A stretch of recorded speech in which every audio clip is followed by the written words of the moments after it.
ಗದಗದಲ್ಲಿ ಇನ್ನೂ ಓಪನ್ ಆಗದ ಶೇಂಗಾ ಖರೀದಿ ಕೇಂದ್ರ ಕಳೆದ ವರ್ಷ ಅಕ್ಟೋಬರ್ನಲ್ಲಿ ಖರೀದಿ ಕೇಂದ್ರವನ್ನ ತೆರೆದಿದ್ರು.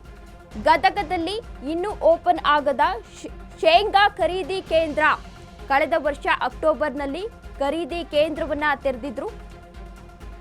ಕ್ವಿಂಟಾಲ್ಗೆ 6,783 ರೂಪಾಯಿ ಕನಿಷ್ಠ ಬೆಂಬಲ ಬೆಲೆ ಅಡಿ ಖರೀದಿಯನ್ನ ಮಾಡಲಾಗಿತ್ತು. ಆದರೆ ಆಪ್ ಅಪ್ಡೇಟ್ ನೆಪ ಹೇಳಿ ನೋಂದಣಿಯನ್ನ ಸ್ಥಗಿತ ಮಾಡಿದ್ರು. ಶೇಂಗಾ ಖರೀದಿ ಆಗದೆ ಆತಂಕಕ್ಕೆ ಸಿಲುಕಿದ್ದಾರೆ ರೈತರು.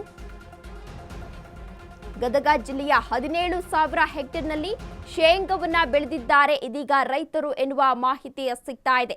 ಖರೀದಿ ಕೇಂದ್ರ ಆರಂಭ ಮಾಡುವಂತೆ ರೈತರು ಇದೀಗ ಒತ್ತಾಯವನ್ನ ಕೂಡ ಮಾಡ್ತಾ ಇದ್ದಾರೆ. ಗದಗದಲ್ಲಿ ಓಪನ್ ಆಗಿಲ್ಲ ಶೇಂಗಾ ಖರೀದಿ ಕೇಂದ್ರ. ಕಳೆದ ವರ್ಷ ಅಕ್ಟೋಬರ್ನಲ್ಲಿ ಖರೀದಿ ಕೇಂದ್ರವನ್ನ ತೆರೆದಿದ್ರು ಅಲ್ಲಿನ ಅಧಿಕಾರಿಗಳು. ಆದರೆ ಇನ್ನೂ ಕೂಡ ಓಪನ್ ಆಗಿಲ್ಲ. ಕ್ವಿಂಟಲ್ಗೆ 6,783 ರೂಪಾಯಿ ಕನಿಷ್ಠ ಬೆಂಬಲ ಬೆಲೆ ಅಡಿ ಓಪನ್ ಮಾಡಲಾಗಿತ್ತು. ಆದರೆ ಆಪ್ ಅಪ್ಡೇಟ್ ನೆಪ ಹೇಳಿ ನೋಂದಣಿಯನ್ನ ಸ್ಥಗಿತ ಮಾಡಿದ್ರು.